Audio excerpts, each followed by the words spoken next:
Here are 101 facts about Harley-Davidson Sportster models, and honestly, some of these sound too weird to be true, but here we are.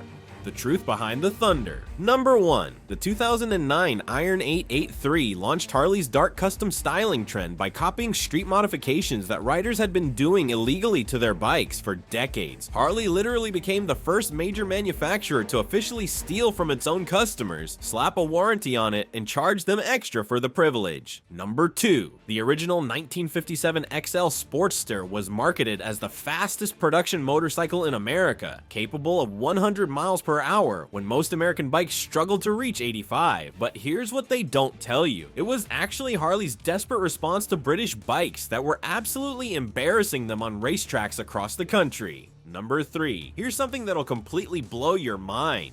Those famous ironhead oil leaks weren't actually a design flaw. Harley was using what's called a wet sump system, borrowed straight from 1930s farm equipment, where oil was supposed to go through the engine once and then drip onto the ground. Yeah, you heard that right. The oil puddles were intentional. Harley basically built motorcycles using tractor technology and then acted surprised when people complained about stains in their garages. Number 4. The 2021 Sportster S produces 121 horsepower. That's a 53% increase over previous generations and more power than many Japanese sport bikes from the 1990s. If you twist the throttle on one of these, you'll hit 60 miles per hour in under 4 seconds, which is fast enough to make your grandfather's Sportster look like it's moving backwards. Number 5. Until 1975, Sportsters had their gear shifter on the right side, completely opposite of every other motorcycle in the world, because Harley stubbornly refused to change until federal regulations literally forced them to move it left for safety. 18 years of pure American stubbornness right there.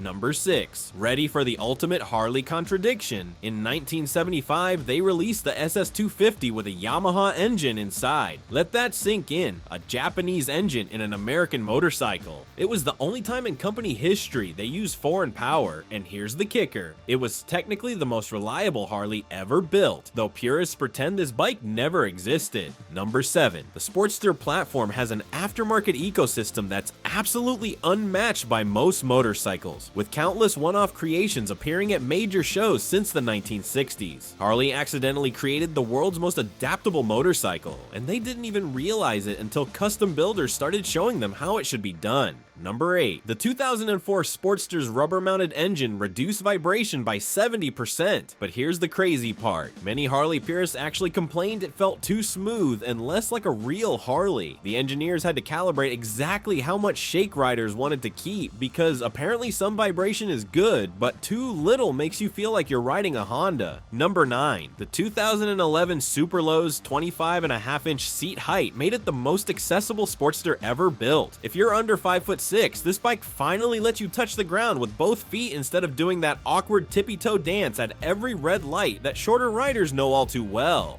Number 10. Only 1,018 XR 1000 Sportsters were produced in 1983 because at $6,900, it cost nearly double what a regular Sportster did. Today, those same bikes sell for over $30,000. Harley accidentally created one of the best motorcycle investments in history by building something nobody wanted at the time. We spent weeks digging through auction records and collector databases to find these investment numbers. Now, you know exactly which Sportsters are actually worth money and which ones to avoid, and we are just getting started. If learning the real engineering facts matters to you, subscribe for more. Born to be customized. Number 11. That matte black finish on the Iron 883 started an entire industry trend. Suddenly, every motorcycle manufacturer was scrambling to make their bikes look like primer, proving that sometimes the best marketing strategy is just admitting your customers have better taste than your designers. Number 12. The whole dark custom movement came from Harley executives literally standing in parking lots watching what riders were doing illegally to their bikes. Removing chrome, painting everything black, stripping off excess parts. Instead of sending cease and desist letters, they sent photographers and design teams. Number 13. The 2008 Nightster took this dark aesthetic even further, with a chopped rear fender and side-mounted license plate, basically turning a factory bike into a garage-built bobber. It was Harley's way of saying we can build custom bikes faster than you can modify them.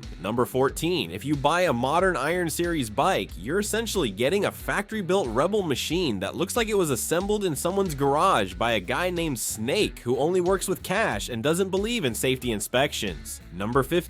The XL 1200 V72 was directly inspired by 1970s chopper and bobber customs from the East LA lowrider scene. Most people don't know that Harley designers actually spent months studying lowrider culture to get the attitude just right, complete with white wall tires and enough swagger to start trouble in an empty parking lot. Number 16. That metal flake paint on the 72 was a direct tribute to custom choppers of the 70s, a finish so rarely seen on production bikes that most people thought owners had done aftermarket work. Harley was literally mass-producing something that was supposed to be unique. Number 17. Here's where style over function gets dangerous. The 72's 2.1 gallon peanut tank gives you about 80 miles of range at highway speeds. You'll stop for gas more often than most cars need windshield washer fluid, which means planning your route around gas stations, like you're crossing the Sahara Desert. Number 18. Those white wall tires on the 72 weren't just for looks. They were Harley's direct homage to the lowrider culture that influenced custom bike building throughout California in the 70s, when looking cool was literally more important than practical tire performance. Number 19. The 2010 48 introduced that iconic peanut tank with a chopped fender look, quickly becoming the favorite of urban riders who cared more about looking cool than actually riding anywhere that required more than a half tank of gas.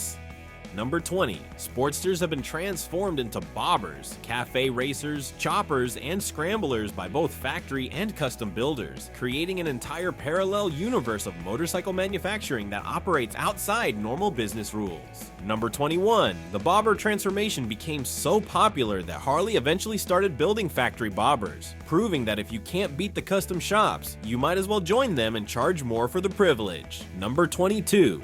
Cafe racer adaptations of Sportsters created a whole subculture of riders adding clip-on handlebars and rear-set foot pegs to bikes that were never meant to be sport bikes. It's like putting racing stripes on a pickup truck, but somehow it actually works. Number 23. Scrambler modifications turned street Sportsters into dirt-worthy machines, even though asking a 500-pound bike to go off-road is like asking a cruise ship to navigate a mountain stream. Technically possible, but probably not advisable. Number 24. Factory response to custom trends became so aggressive that by 2010 you could buy a bike from Harley that looked exactly like something built in a garage, except it came with a warranty, financing options, and a manual that actually made sense. Number 25. The custom culture that made Sportsters famous continues today, with modern builders creating machines that would make 1970s chopper builders weep with envy, assuming they could figure out how all the electronics work. But this whole customization revolution didn't just happen overnight. It started back in 1957, when Harley was literally fighting for its life against British bikes that were faster, lighter, and more reliable. Their response? Build something called the Sportster and hope American pride could overcome superior engineering. The Ironhead Dynasty. Number 26. The very first Harley-Davidson Sportster, the XL, launched in 1957 with a 55 cubic inch 883cc Ironhead engine as Harley's answer to British bikes that were absolutely humiliating them on racetracks across America. Number 27. That 883cc displacement wasn't chosen randomly. It was exactly what Harley's engineers calculated they needed to compete with Triumph and BSA bikes that were making American Iron look slow, outdated, and frankly embarrassing. Number 28. The Sportster replaced the failed Model K, which had been so underpowered and unreliable that even Harley's most loyal customers were defecting to British brands in numbers that kept executives awake at night. Number 29. British bike dominance in American racing was so complete that Harley dealers were literally losing customers faster than they could make excuses for why their bikes couldn't keep up with imported motorcycles that cost less and performed better. Number 30. That fastest production motorcycle in America claim was doing some seriously heavy lifting, since it carefully avoided mentioning that British bikes were still faster, more reliable, and didn't leave oil puddles everywhere they stopped. Number 31. The right side gear shifter that lasted until 1975 existed because Harley engineers genuinely believed American riders should shift differently than the rest of the world. It took federal safety regulations to convince them that maybe, just maybe, global standards existed for good reasons. Number 32. What they absolutely don't tell you about those legendary ironhead oil leaks is that they were partly intentional. The wet sump system was designed to let oil circulate once through the engine before being expelled, just like tractors from the 1930s. Harley was essentially building motorcycles with farm equipment technology and wondering why people expected them to work like motorcycles. Number 33. The points ignition system used on early Sportsters was so unreliable that experienced riders carried spare points and condensers like other people carry spare change, because electrical failure wasn't a matter of if, but when. Number 34. Some 1958 to 1969. Sportsters used magneto ignition, which was basically Harley's way of saying we're not entirely sure this whole electricity thing is going to catch on, so let's hedge our bets with magnetic magic. Number 35. Electronic ignition didn't arrive until 1979, making Harley about a decade behind everyone else in figuring out that computers might actually be useful for making sparks happen at precisely the right time. Number 36. The transition from drum brakes to disc brakes in 1972 was absolutely revolutionary for Harley, even though most other manufacturers had figured out years earlier that metal discs stop bikes significantly better than metal drums. Number 37. The 1977 XLC R-Cafe Racer was Harley's ambitious attempt to crack the sport bike market, and only 3,100 were ever built because most Harley riders in 77 wanted to look like outlaws, not European road racers. Number 38. That iconic XLCR design came straight from Willie G. Davidson himself, and when the actual grandson of the company founder designs something, and it still completely flops in the marketplace, you know you're dealing with some serious cultural resistance to change. Number 39. The XR 1000 from 1983 was an even bigger market failure than the XLCR. Only 1,018 were ever made because at $6,900, it cost nearly double what a regular Sportster did. But here's where it gets really crazy. Those bikes now sell for over $30,000, making the original buyers accidental investment geniuses who probably just wanted a fast Harley. Number 40. Those dual Del Orto carburetors on the XR 1000 were borrowed straight from Harley's flat track racing bikes, proving that sometimes the best street bike parts actually come from machines designed to go fast on dirt ovals. Number 41. The high-mounted exhausts on the XR 1000 gave it a distinctive look and sound that was pure flat track racer, even though most buyers would never see anything more exciting than a Starbucks parking lot or the occasional highway on-ramp. Number 42. Here's something Harley dealers definitely won't mention in their sales pitch. During the 1970s AMF ownership period, quality became so embarrassingly poor that dealerships actually offered badge removal as a free service because even they were ashamed of the corporate association. Number 43. Racing heritage translation to street bikes became Harley's specialty throughout this era, even when the street versions were too expensive, too impractical, and too weird for most riders to actually want or afford. But by 1985, the Ironhead had given Harley 28 years of character, personality, and constant oil puddles. Those oil puddles were becoming a serious problem. Japanese bikes didn't leak, didn't vibrate your fillings loose, and actually started reliably in winter. Harley faced an existential choice: evolve or become a museum piece. So in 1986, they did something unthinkable and killed their most iconic engine, evolution and revolution. Number 44. The 1986 Sportster marked the debut of the Evolution engine, replacing the beloved but problematic Ironhead and significantly improving reliability with aluminum heads and cylinders. Basically Harley's way of finally admitting that keeping engines cool might actually be important. At number 45. That Evolution engine was developed specifically to address the chronic reliability problems that had plagued Ironheads for decades, because even Harley's most loyal customers were getting tired of daily oil level checks and carrying spare gaskets like survival gear. Number 46. The aluminum heads and cylinders on the Evolution engine provided dramatically better cooling than the Ironhead's iron construction, proving that sometimes following everyone else's engineering lead actually produces superior results. Number 47. Here's something that even hardcore Harley historians frequently get wrong. Those famous 1983 Reagan tariffs that supposedly saved Harley-Davidson only accounted for about 6% of the company's actual recovery. Japanese manufacturers simply built 699cc engines to avoid the 700cc tariff threshold, while Harley's real salvation came from finally fixing their fundamental quality problems. Number 48. The rubber-mounted engine system introduced in 2004 was absolutely revolutionary for Sportster riders, reducing vibration transmission by up to 70% compared to previous rigidly mounted engines that basically turned every ride into an involuntary massage session. Number 49. Before 2004, Sportster engines were bolted directly to the frame, which meant every single engine vibration went straight through the bike and directly into the rider's body, essentially turning every ride into a full-body workout whether you wanted one or not. Number 50. The new frame design in 2004 accommodated rubber engine mounts through an ingenious system of tie links that limited engine movement to a single plane, proving that sometimes the most elegant engineering solutions are also the most mechanically complicated.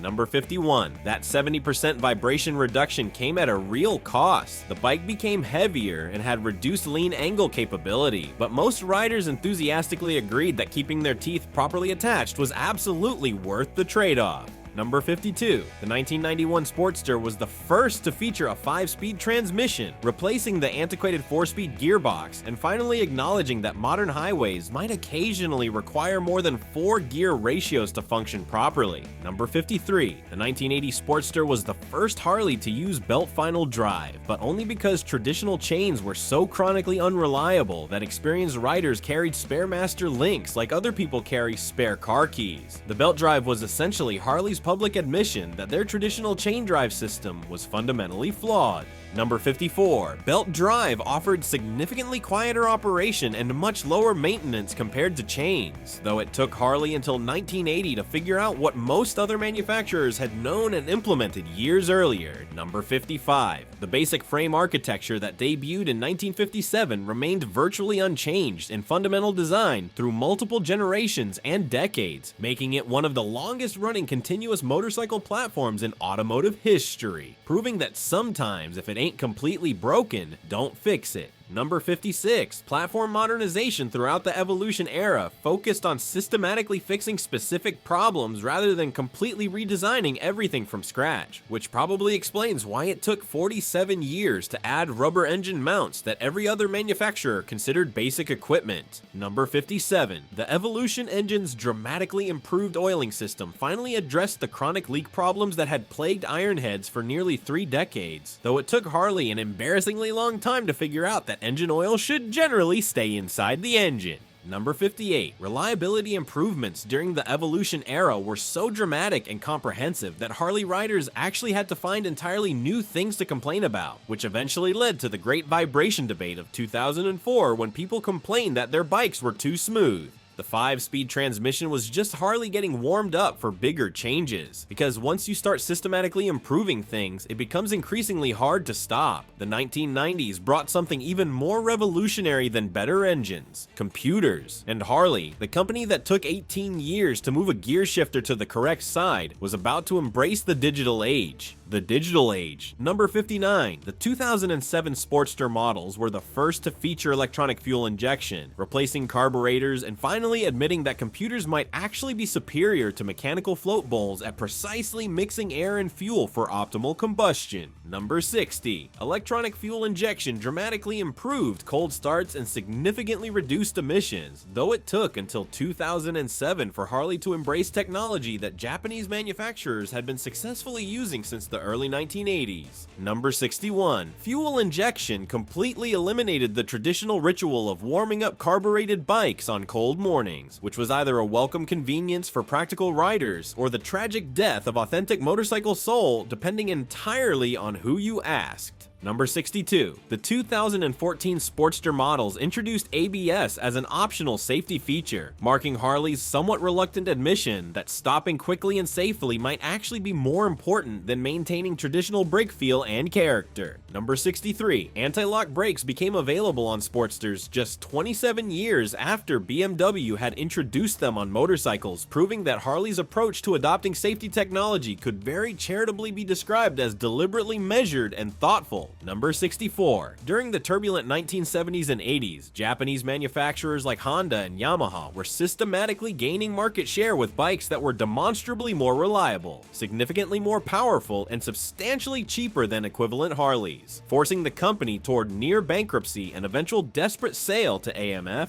Number 65. The competitive pressure from technologically superior Japanese bikes was so intense and relentless that Harley lost massive market share and nearly disappeared entirely from the motorcycle industry, saved only by the 1981 management buyback and subsequent comprehensive quality improvements. Number 66. The 2014 Sportster models were the first to offer a factory-installed security system with keyless ignition, arriving just 8 years after keyless systems had become completely standard equipment on Toyota Corollas and most other basic automobiles. Number 67. Keyless ignition represented Harley's characteristically cautious embrace of basic convenience technology, though they cleverly managed to make it sound appropriately tough and intimidating by calling it a security system instead of simple keyless entry. Number 68. The 2014 models also introduced a completely new electrical system featuring CAN bus wiring, which significantly simplified diagnostics and customization, essentially bringing Harley's electrical systems into the same technological century as virtually everything else. Number 69. CAN bus wiring architecture allowed for much more sophisticated electronic accessories and dramatically easier troubleshooting, though properly explaining what CAN bus actually does requires more technical knowledge than most Harley riders particularly want to hear about. Number 70. The new electrical harness design made aftermarket modifications substantially easier and more reliable, proving that sometimes making systems more electronically complicated actually makes them functionally simpler for end users. Number 71. Electronic diagnostic capability meant that mechanics could finally figure out what was actually wrong with the Sportster without relying on mystical mechanical knowledge passed down through generations of grease-covered automotive shamans and folklore.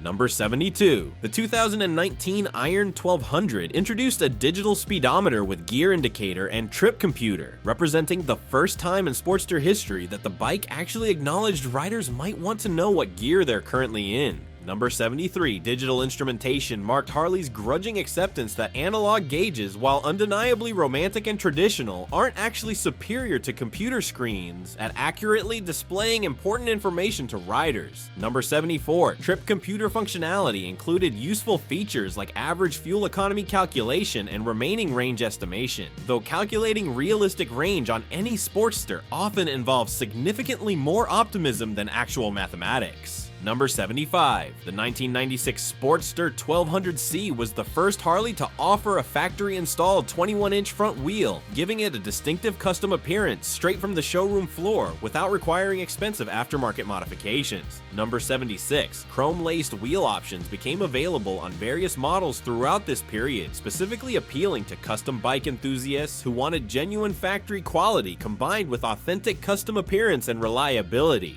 Number 77. The 2016 Roadster featured inverted front forks and dual front disc brakes, making it definitively the most performance-oriented Sportster of its era, and proving that Harley could actually build serious handling capability when they genuinely wanted to. Number 78. But here's where things get genuinely embarrassing for Harley. The XR 1200, despite being specifically designed as their definitive answer to modern sport bikes, weighed 580 pounds, which was 150 pounds heavier than a Buell using essentially the same basic engine. Sport bike riders called it a pig, traditional Harley riders called it too sporty, and after just 4 frustrating years, Harley quietly called it quits. But technology wasn't just about raw performance numbers. It was fundamentally about making Harleys genuinely accessible to everyone who'd been systematically left out of the party for decades. Accessibility revolution. Number 79. The 2011 Superlow's 25.5-inch seat height made it definitively the most accessible Sportster ever built, specifically designed for riders who had been systematically excluded from Harley culture by bikes that seemingly required a stepladder to mount safely. Number 80. That remarkably low seat height was achieved through carefully lowered suspension components and a slim solo seat design, proving conclusively that making motorcycles accessible to shorter riders didn't require require sacrificing style, performance, or authentic Harley character. Number 81. The 1999 Sportster 883 Hugger featured lowered suspension and solo seats specifically targeting new and female riders, marking Harley's long overdue recognition that not everyone who wanted a Harley was automatically 6 feet tall with a 34-inch inseam. Number 82. The accessibility mission extended far beyond just seat height considerations to include lighter clutch effort and more manageable power delivery characteristics, making Sportsters genuinely rideable and enjoyable for smaller and less experienced riders. Number 83. The 2006 Sportster 1200 Low featured a 26.3-inch seat height, making it the lowest 1200cc Harley ever produced at that time, and definitively proving that big displacement engines didn't automatically require big rider dimensions. Number 84. Low seat height models became increasingly popular as Harley gradually recognized that systematically excluding potential customers based solely on inseam measurements was probably counterproductive business strategy. Number 85. The 2014 Superload 1200T was the first touring-oriented Sportster in company history, featuring detachable saddlebags and windshield for long-distance comfort, creating the fascinating paradox of a small Harley specifically designed for serious cross-country travel. Number 86. That comprehensive touring package included ingenious quick-detach saddlebags and windshield systems, proving that many riders genuinely wanted Sportster simplicity and character even when planning ambitious 1,000-mile journeys. Number 87. The Superload 1200T represented Harley's first serious attempt at putting legitimate touring capability on their smallest and most basic platform, which was either absolutely brilliant or completely insane depending on your personal perspective regarding appropriate luggage capacity expectations. Number 88. Touring packages on Sportsters proved that some riders strongly preferred the distinctive character and mechanical simplicity of the smaller platform, even when planning serious long-distance travel, completely defying conventional wisdom about motorcycle size requirements for touring. All these systematic improvements and innovations led to one completely unavoidable problem. Environmental regulations were steadily tightening around the world, and the traditional air-cooled engines that had powered Sportsters for 64 years were about to become literally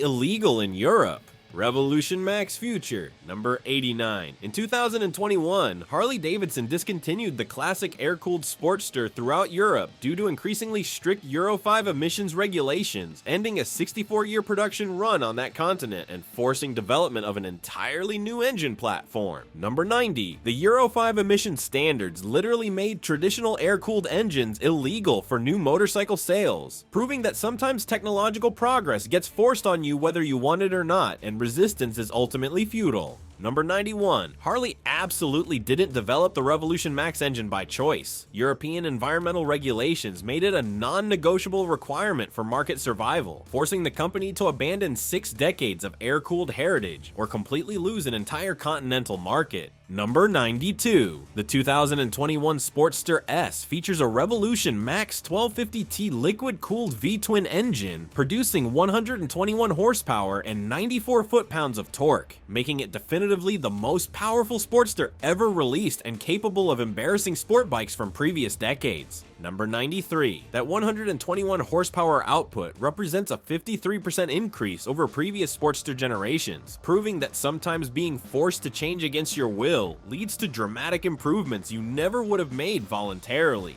Number 94. The Revolution Max engine's sophisticated liquid cooling system allows for much tighter emissions control and significantly higher performance levels than air-cooled engines could ever achieve, making regulatory compliance a genuine performance advantage rather than a compromise. Number 95. The 2022 Nightster reintroduced the iconic Sportster name with an all-new liquid-cooled Revolution Max 975T engine producing 90 horsepower and 70 foot-pounds of torque, proving that the essential Sportster concept could successfully survive complete engine platform changes. Number 96. The Nightster's smaller displacement Revolution Max engine maintains authentic Sportster character while easily meeting modern emissions requirements, demonstrating that fundamental adaptation doesn't require abandoning core identity and heritage. Number 97. Speaking of expensive engineering failures, the Buell Blast's engine, created by literally cutting a Sportster 883 engine in half, ended up costing 80% more than originally budgeted and was more expensive to manufacture than advanced Rotax engines, pounds. While producing only 34 horsepower, it was definitively the most expensive possible way to build the weakest motorcycle in the lineup.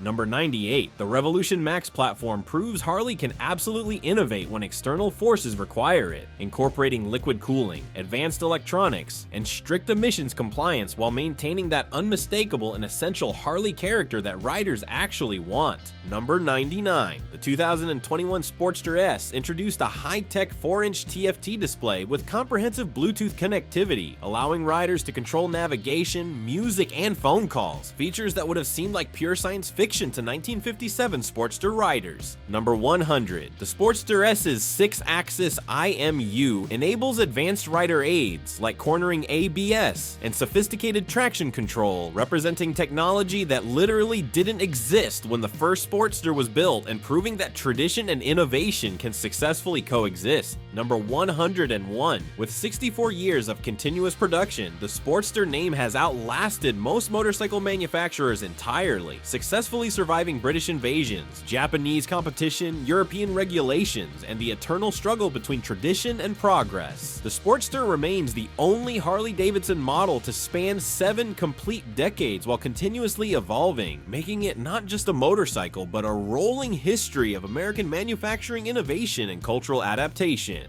If you learned something new today, hit that like button, subscribe for more motorcycle facts that'll surprise even the most dedicated experts, and let me know in the comments which fact completely blew your mind, because I absolutely guarantee there was at least one thing in this video that even die-hard Harley fanatics didn't know before today.